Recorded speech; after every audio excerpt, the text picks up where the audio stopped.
Assalomu alaykum. Men Habibozoda Sharif Rashidov nomidagi Samarqand davlat universiteti Urgut filiali talabasiman. Bugun biz sizlar bilan pedagog muloqotning o'ziga xos xususiyatlari va funksiyalari mavzusini ko'rib o'tamiz. Buni 3 ta rejaga bo'lib oldim.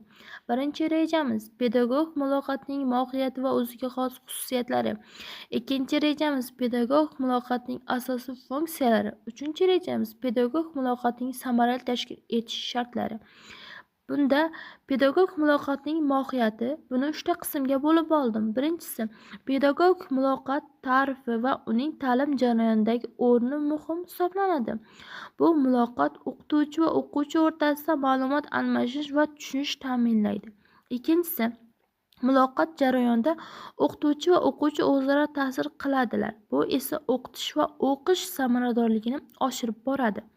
O'zaro ta'sir o'quvchilarning motivatsiyasini va faolligini ta'minlaydi. Uchinchisi, pedagog muloqotning asosiy xususiyatlari ochiqlik, samimiylik va o'zaro hurmatga asoslangan. Bu xususiyatlar muvaffaqiyatli ta'lim muhitini shakllantirish uchun zarurdir.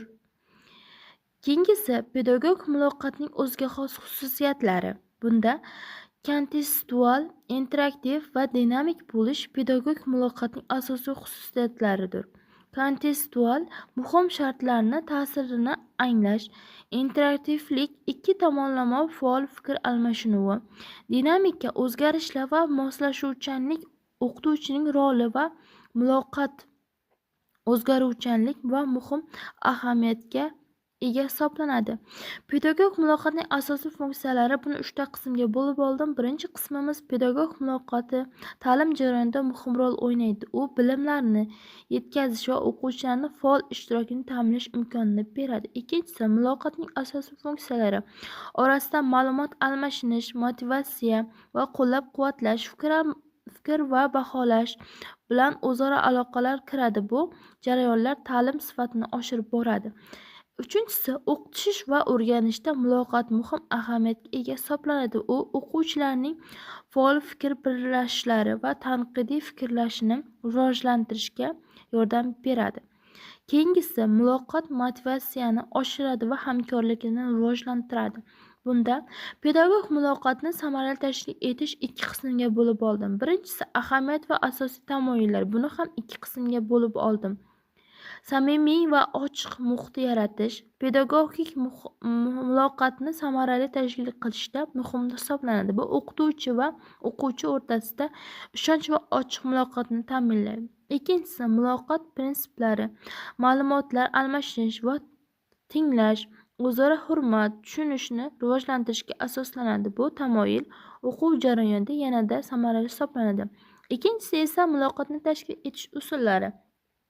Buni ham 2 ta qismga bo'lib oldim. Birinchisi, aniq maqsadlar belgilash, qulay muhit yaratish, interaktiv metodlar va muhokamalarni qo'llash muloqotni samarali qilishga yordam beradi. Ikkinchisi, o'quvchilar fikrlarini erkin ifoda etish imkonini berish, savollar so'rash va ishtirokni rag'batlantirish muloqotni rivojlantirib boradi.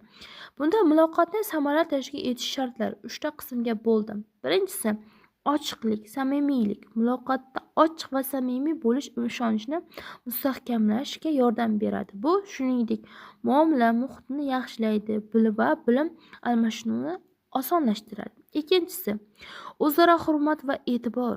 Muloqotda hurmat va e'tibor ko'rsatish muhim. Bu o'quvchilarning fikrlarini erkin ifoda etishga turtki bo'ladi va muomalash samaradorligini oshirib boradi. Uchinchisi, maqsadni aniqlash va muammolarni hal etish. Muloqotda aniq maqsadlarni belgilash va muammolarni samarali hal etish strategiyalarni qo'llash muhim hisoblanadi. Bunda o'qituvchi va o'quvchilar o'rtasida muvaffaqiyatli muloqotni ta'minlab boradi. Endi xulosa qismiga kelib o'tsak, pedagog muloqotning asosiy xususiyatlari va funksiyalarini ta'kidlab boradilar. O'quvchining va o'quvchilarning o'zaro ta'siri muhim rol o'ynaydi. Muloqotning samaradorligini oshirish uchun muhim shartlar va usullar ko'rib chiqiladi.